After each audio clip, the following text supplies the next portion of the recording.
Your genes do not alone determine your destiny. Within each and every one of us is a powerful transformative force that has acted on your genes throughout your lifetime to shape you into the person you are today. We call that force epigenetics. Some forms of epigenetics are hardwired into your genetic blueprint, and we cannot do anything about them. They are unchangeable. On the other hand, your lifetime choices and the environment in which you live creates epigenetic changes that are reversible, are preventable if they have to be, and can be changed. When sperm meets egg, your genetic blueprint is laid down. It's carried on 23 pairs of chromosomes within the nucleus of every cell. As each new cell forms, it contains the same identical genetic blueprint. So how does it happen that some of these cells are going to grow into a liver, some are going to form a brain, some are going to grow into a heart? That hardwired transformation that occurs, that creates a heart, a liver, or a brain from that group of cells, acts by switching on only those genes that are needed to form your organs, your liver, your brain, your bone. And the thousands of other genes within that genetic blueprint are deactivated and suppressed. So in contrast to that hardwired genetic transformation of cells, we know that things that we do, the thoughts, the actions, everything else, can act together to change, to create changes in ourselves that are reversible and are preventable. So think about this. Imagine a pair of identical twins. They have the exact same genetic blueprint. The one twin is a hard-drinking, heavy-smoking lady who loves to lie in the sun.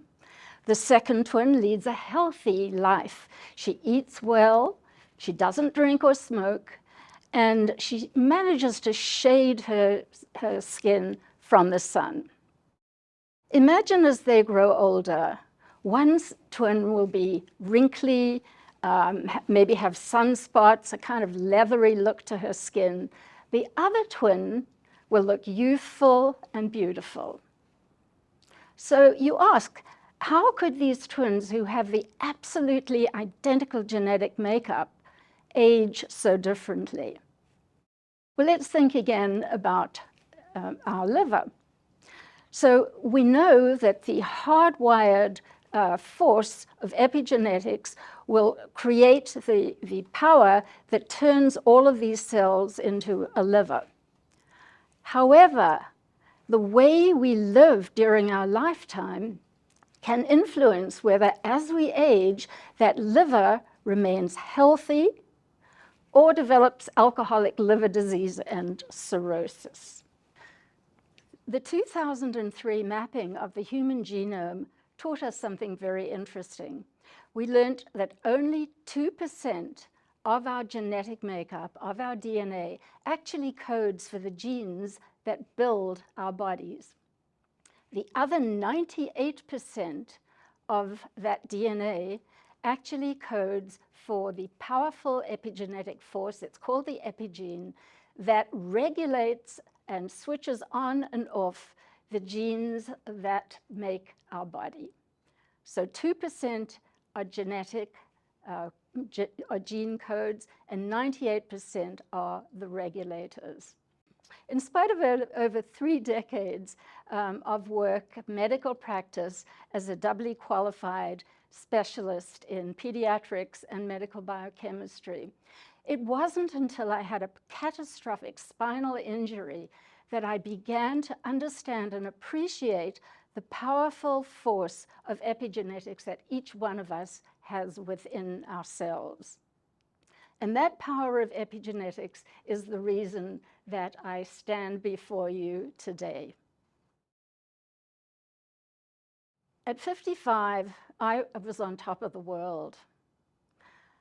I was happily married to the man I fell in love with when I was 15. I had 3 wonderful adult children with whom we both had a very close relationship.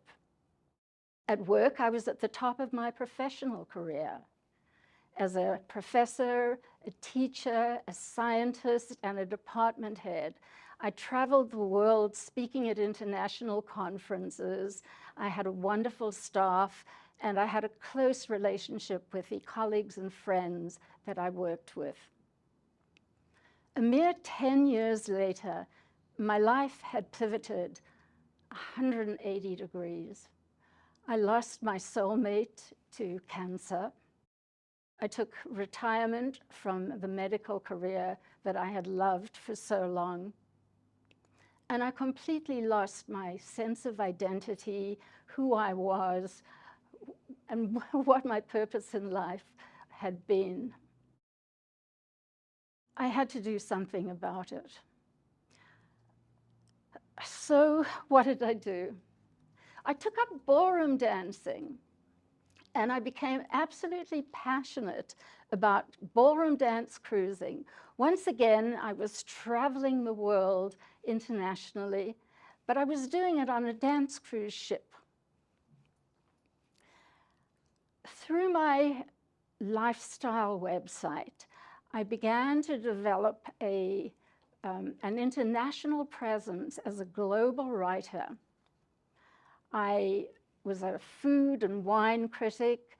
I was a dance cruise travel writer. And gradually I regained my sense of myself as an independent, energetic, and vibrant person. And then the second catastrophe happened.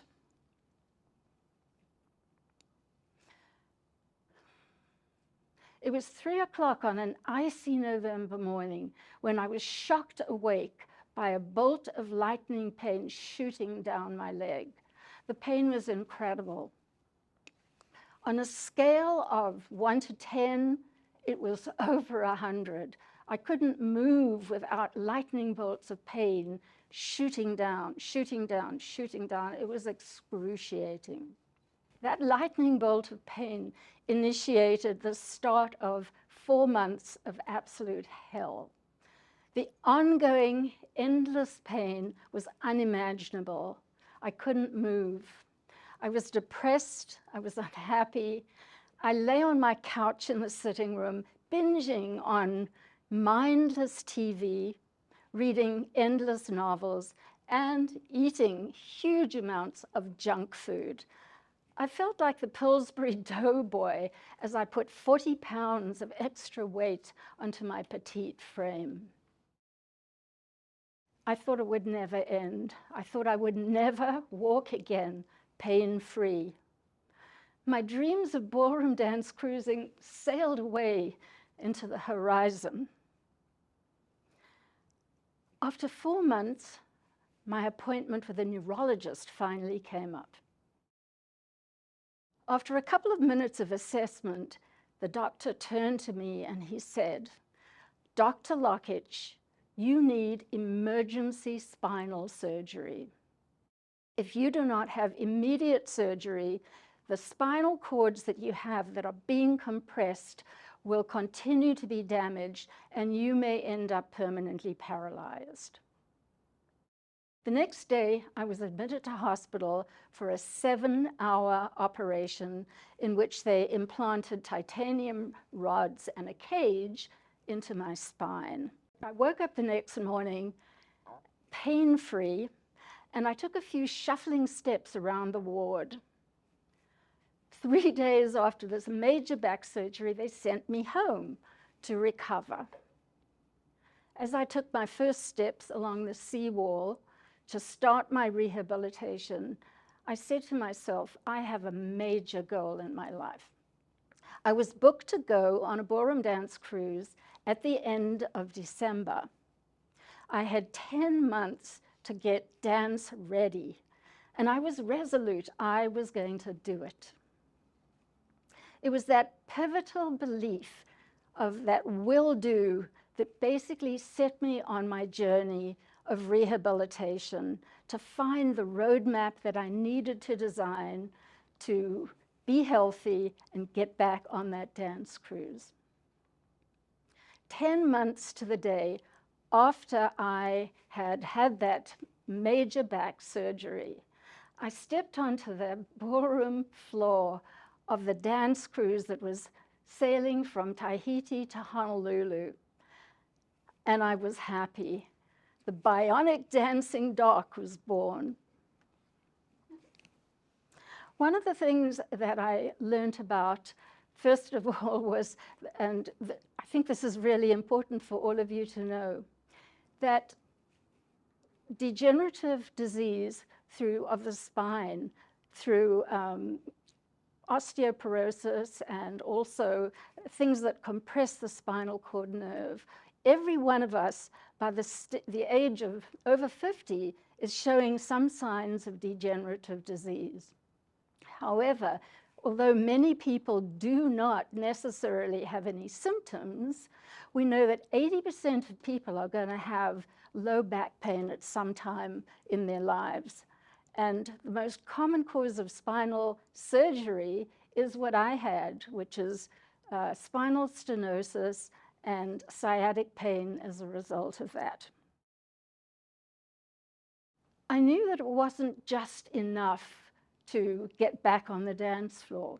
If I wanted to change my life, I knew that I had to learn how to reframe and reboot my aging trajectory. So I used my medical expertise to go back to study and research what were the changes, the new advances that had happened in human metabolism. And that was when I discovered the power of epigenetics. I learned that through epigenetics, I did not need to age like my parents did and develop the same diseases of aging that they did. I learned that everything we do, from how we think, how we act, the choices that we make, can alter the way in which we age. So I set out to reevaluate every aspect of my life, from what I ate, how I moved, how I kept my brain sharp, how I communicated with others, and became part of a community. Through that, I began to develop my personal roadmap for growing older and living younger. People asked me, Jill, what are you doing? How come you're so vital? How come you look as if you've got 10 years younger? And that was when the Growing Older, Living Younger program was born. I found an epigenetic science-based source of nutritional supplements that complemented the changes I was making in my lifestyle to help me age better. I wrote my book, Growing Older, Living Younger, The Science of Aging Gracefully and the Art of Retiring Comfortably. Part memoir, part science. It tells the story, or the stories, of my journey as I transformed the various pillars, the foundational pillars of my roadmap. I launched the Growing Older Living podcast. It's now in its second season, and I feature guest speakers and authors who share my mission of helping people age youthfully. I piloted my Change Your Aging Master Plan, which has now evolved into a 10-week program to reboot your aging blueprint. Part of all of that involves investigating, understanding where you stand on the foundational pillars of your roadmap. Before any of you take your first steps on your journey to along your own personal roadmap to living younger, longer, there are three things that you really need to consider.